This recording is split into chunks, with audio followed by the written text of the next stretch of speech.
بسم اللہ الرحمن الرحیم۔ السلام علیکم ناظرین۔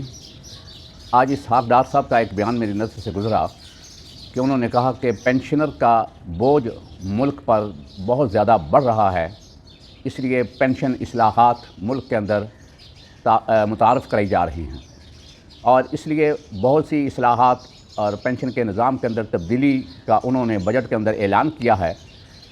اس طرح پنجاب گورنمنٹ نے بھی پینشنر کے ساتھ ایک بہت بڑا ظلم کیا ہے کہ ان کی لیو انکیشمنٹ کی جو انٹائٹلمنٹ تھی اسے تقریباً ختم کر دیا ہے۔ یہ سوچ انتہائی افسوسناک ہے کہ پینشنر کا بوجھ وہ سمجھتے ہیں کہ ملک کے اوپر ہے، وہ یہ نہیں سمجھتے کہ جو ملک کا نظام ہے 100 کے قریب وزراء ہیں، کیا ان کا بوجھ ملک کے خزانے کے اوپر نہیں ہے؟ 48 کروڑ روپیہ بطور اعزازیہ قومی اسمبلی اور سینٹ کے ملازمین کو بطور اعزازیہ دیا گیا ہے۔ یہ کس خوشی میں دیا گیا ہے؟ کیا یہ ملک کے اوپر بوجھ نہیں ہے؟ یہ صرف ان لوگوں کو نواز رہے ہیں جن کو انہوں نے استعمال کرنا ہوتا ہے یا ان کے سیاسی مقاصد کے لیے وہ کام آتے ہیں۔ عام سرکاری ملازمین جو ہیں وہ مہنگائی کی چکی میں پس رہے ہیں اور اس مہنگائی کے دور میں ان کے ساتھ ظلم ہو رہا ہے کہ ان کی تنخواہیں بھی جو ہیں وہ معقول طریقے سے نہیں بڑھائی جا رہی اور اس طرح پینشنر جو ہیں ان کی پینشن کو بھی تقریباً بڑھایا نہیں گیا۔ یہ اور ایک بڑا ظلم ہے۔ یہ سوچ کہ پینشنر جو ہیں وہ ملک کے خزانے کے اوپر بوجھ ہیں، یہ وہی سوچ ہے کہ وہ 30-40 سال انہوں نے اپنی جوانی اس ملک کی خدمت کے اوپر صرف کی ہے۔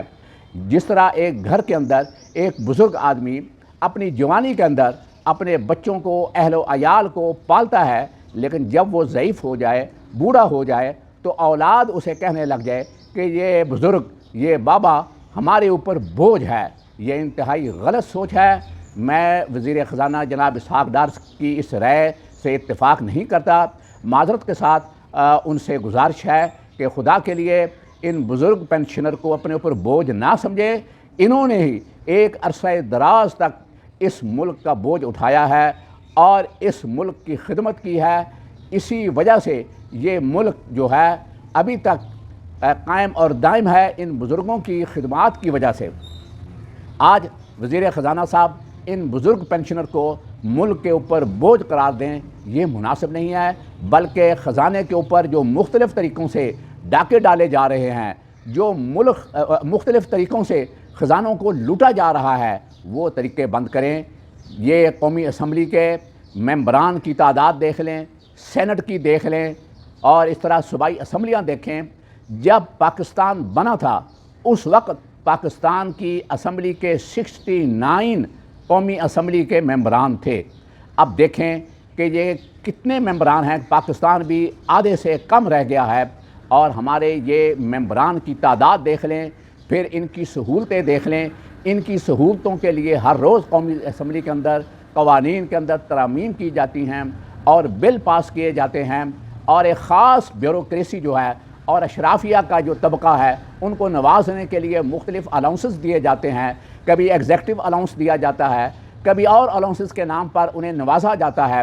ان کے لیے بہت سی سہولیات ہیں، ان کے لیے پٹرول بھی ہے، ان کے لیے گاڑیاں بھی ہیں، ان کے لیے فرنشڈ ہاؤسز بھی ہیں اور ان کے یوٹیلیٹی بل بھی قومی خزانے سے ادا کیے جا رہے ہیں۔